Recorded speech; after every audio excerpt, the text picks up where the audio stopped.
জীবনে সফল হতে হলে, জীবনে যখন প্রচুর পরিমাণে ধাক্কা খাবেন, জীবনে যখন প্রচুর পরিমাণে বিশ্বাসে আঘাত পাবেন, জীবনের প্রত্যেকটা মুহূর্তে যদি আপনি সামনে এগোতে চান, যদি আপনি আপনার লাইফে গ্রোথ চান, আপনাকে ফার্স্ট অফ অল জানতে হবে how to become mentally strong. যেই মানুষ, যেই পুরুষ, যেই নারী মেন্টালি স্ট্রং হতে পারে, তাকে হারিয়ে দেওয়ার মতো শক্তি পৃথিবীতে জন্মই নেয় নাই যুবক ভাইরা, ঠিক কিনা বলেন?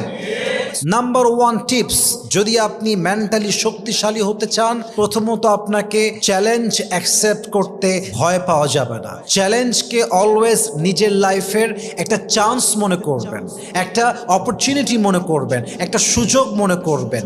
যেই বান্দা তার লাইফে চ্যালেঞ্জ ফেস করতে ভয় পায় না, তার মতো মেন্টালি স্ট্রং আর কেউ হতে পারে না, ঠিক কিনা বলেন?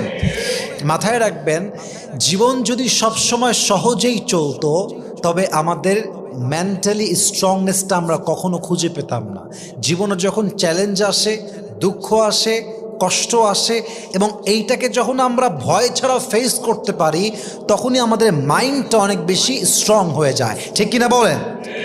খেয়াল করেন, উদাহরণ হিসেবে যখন আমরা জিম করতে যাই, আমরা ডাম্বেল তুলি বারবার, একবার, দুইবার, তিনবার, কিন্তু তুলতে গিয়ে উই ফিল সো প্রেশার।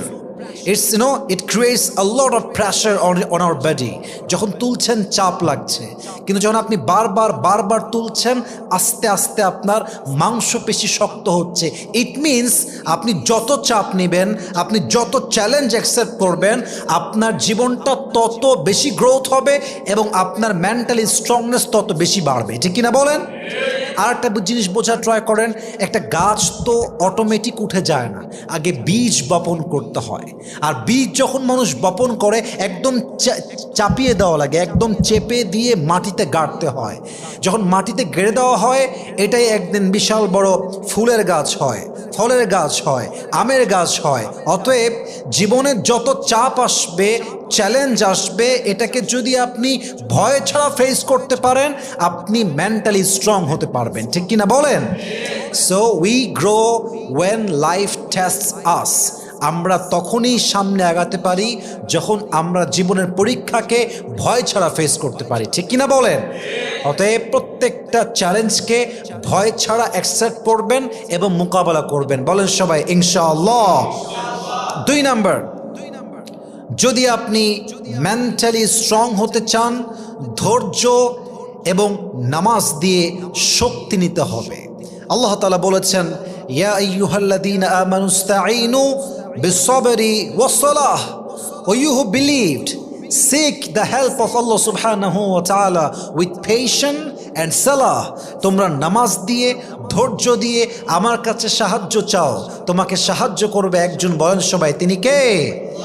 আচ্ছা বলেন তো, মোবাইল ফোনের চার্জ যখন শেষ হয়ে যায়, চার্জ দেওয়ার দরকার আছে না নাই? আপনারও চার্জ দরকার আছে। আপনার এই চার্জ হচ্ছে 2টা জিনিস, এক হচ্ছে নামাজ, এক হচ্ছে সবর। এটা আপনাকে চার্জ ফুল দিবে, এটা আপনাকে পাওয়ার সাপ্লাই দিবে। আর যত আপনি এনার্জি পাবেন, তত বেশি আপনি মেন্টালি স্ট্রং হতে পারবেন, ঠিক কিনা বলেন? So in result we grow when we seek help with patience and সালাহ। অতএব আজ থেকে আমাদের শক্তির মাপকাঠি হবে নামাজ আর ধৈর্য। বলেন সবাই ইনশাআল্লাহ। 3 নাম্বার, মনকে নিয়ন্ত্রণ করতে শেখা। আপনার পৃথিবীতে সবচেয়ে বড় শত্রুই হচ্ছে আপনার অনিয়ন্ত্রিত মনটা। এই মনটা যার কন্ট্রোলে নাই, তার আসলেই কোনো কিছু কন্ট্রোলে নেই। আর এই মনটা যার কন্ট্রোলে আছে, সব কিছুই তার কন্ট্রোলে আছে, ঠিক কিনা বলেন? আচ্ছা, আমরা যখন গাড়ি ড্রাইভ করি, গাড়ির যে স্টিয়ারিং আছে, এটা যদি আপনার কন্ট্রোলের বাইরে যায়, তাহলে কিন্তু আপনি রাস্তায় থাকতে পারবেন না, আপনি খাদে গিয়ে পড়বেন। তো যখন আপনি গাড়ি ড্রাইভ করবেন, গাড়ির স্টিয়ারিংয়ের কন্ট্রোল ফুললি আপনার কাছে থাকতে হবে, না হয় কিন্তু আপনি ময়দানে টিকতে পারবেন না, আপনি রাস্তা হারিয়ে ফেলবেন, আপনি ধ্বংস হয়ে যাবেন। ইট মিনস জীবনের, লাইফের স্টিয়ারিং হচ্ছে আপনার মনটা। এটা যখন আপনি কন্ট্রোল করবেন, আপনি সঠিক রাস্তায় থাকবেন। এটা যখন আউট অফ কন্ট্রোল হয়ে যাবে, আপনি ধ্বংসত্বের দ্বার প্রান্তে পৌঁছে যাবেন, ঠিক কিনা বলেন? অ্যান্ড এটার জন্য you have to try your best. Allah তাআলা কি বলছেন, জাস্ট একটু বোঝার ট্রাই করেন। আল্লাহ রাব্বুল আলামিন বলছেন, শোনো শোনো, ওয়াল্লাযীনা জাহাদু ফীনা লানাহদিয়ান্নাহুম সুবুলানা, আমার রাস্তায় যারা চেষ্টা করবে, আমাকে পাওয়ার জন্য যারা আপ্রাণ চেষ্টা করবে, তাদেরকে সব কিছু সহজ করে দিবে একজন। বলেন সবাই তিনি কে?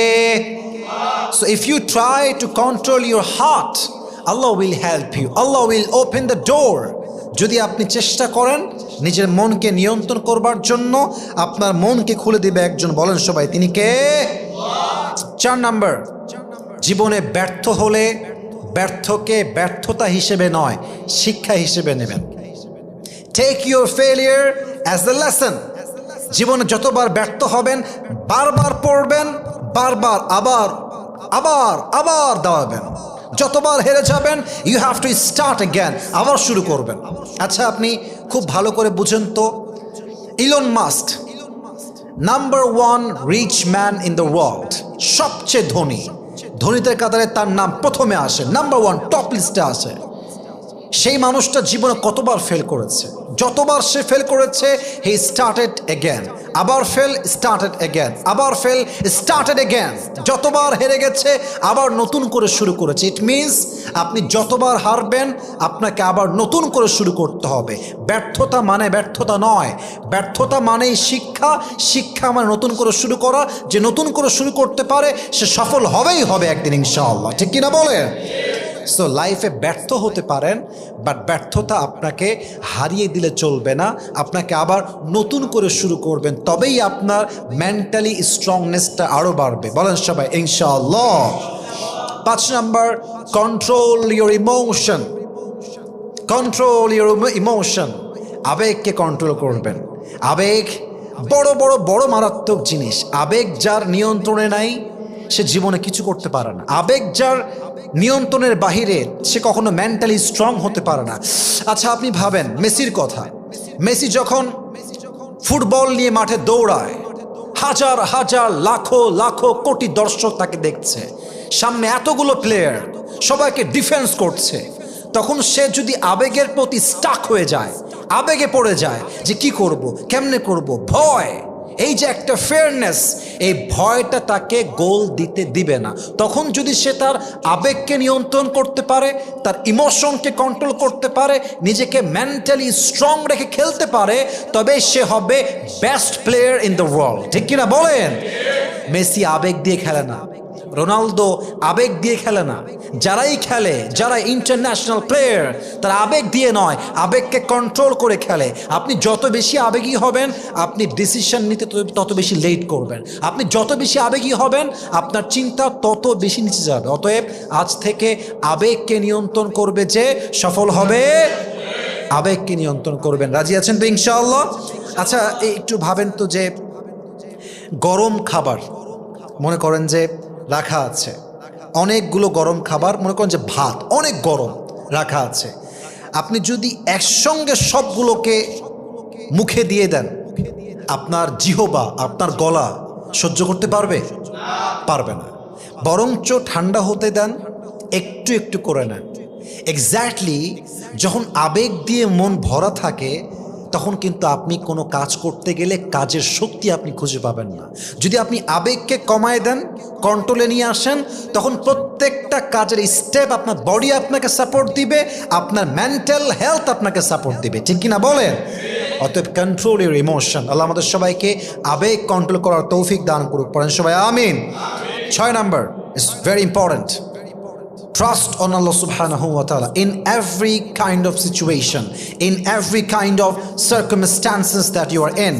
যত সিচুয়েশন আসুক, যত খারাপ অবস্থা হোক, ভরসা করবেন এক সত্তাকে। বলেন সবাই তিনি কে? তাওয়াক্কুল means you try your best but you trust Allah for the rest. I repeat again, what is the meaning of tawakkul?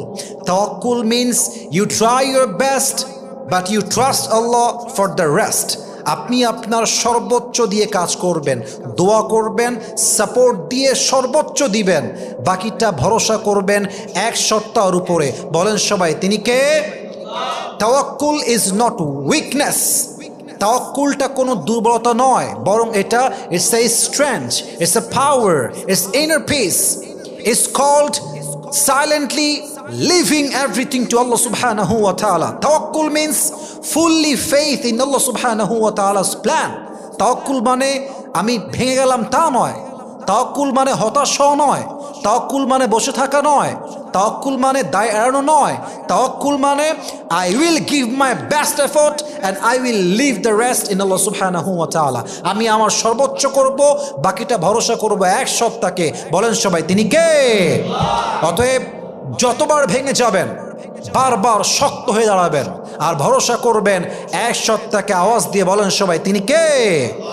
6 number, এর গেল 6 নাম্বার। 7 নাম্বার বলে শেষ করতে চাই, নিজের লাইফের যত প্রেশার আছে, যত চাপ আছে, একটা আয়াত মাথায় রাখবেন। এটা আমার last point and final point. লা ইউকাল্লিফুল্লাহু নাফসান ইল্লা উসআহা। Allah subhanahu wa ta'ala does not require a soul more than what it can afford. আল্লাহ কখনো মানুষকে তার সাধ্যের বাহিরে কোনো কিছু চাপায় দেয় না। একটা বালতি, সেখানে পানি আটবে 5 লিটার। আপনি যদি 5 লিটারের বাহিরে পানি দেন, পানি কি থাকবে না পড়ে যাবে? পড়ে যাবে। তো আপনার জীবনে যতটুকু প্রেশার, যত কষ্ট, যত চাপ আপনি নিতে পারবেন, এটা কিন্তু খুবই দামি কথা। যত চাপ আপনি নিতে পারবেন আল্লাহ আপনাকে ততটাই দিবেন। লা ইউকাল্লিফুল্লাহু নাফসান ইল্লা উসাহা। Allah does not require a soul more than what it can afford. Allah বান্দার সাধ্যের বাহিরে কখনো কোনো বোঝা চাপিয়ে দেয় না, ঠিক কিনা বলেন? এই বিশ্বাস যখন রাখবেন, দেখবেন যে জীবনের প্রত্যেকটা কষ্ট, দুঃখ, হতাশা, চাপ, স্ট্রেস ইজি মনে হবে। কেন? আপনার বিশ্বাস থাকবে যে এটা আমি হজম করতে পারবো, বিধায় এটা দিয়ে আমাকে পরীক্ষা করছে একজন। বলেন সবাই তিনি কে? So if you want to be mentally strong, then believe in this ayah, la yukallifullahu nafsan illa wus'aha. আল্লাহ সাধ্যের বাহিরে কখনো বান্দাকে চাপায় দেয় না। এই চিন্তা করতে পারলে আপনার মেন্টাল হেলথকে আরো স্ট্রং করবে একজন। বলেন সবাই তিনি কে? অতএব নিজের যত্ন নিন, নামাজ পড়েন, চ্যালেঞ্জকে অ্যাকসেপ্ট করেন, ভয় করবেন না, তাওয়াক্কুল করবেন আল্লাহর উপরে। আপনার পুরো জীবনটাকে সফলতার চূড়ান্ত পর্যায়ে আল্লাহ তাআলা পৌঁছায় দিবেন। আল্লাহ যেন আমাদের সবাইকে মেন্টালি স্ট্রং হওয়ার তৌফিক দান করে। পড়েন সবাই আমিন।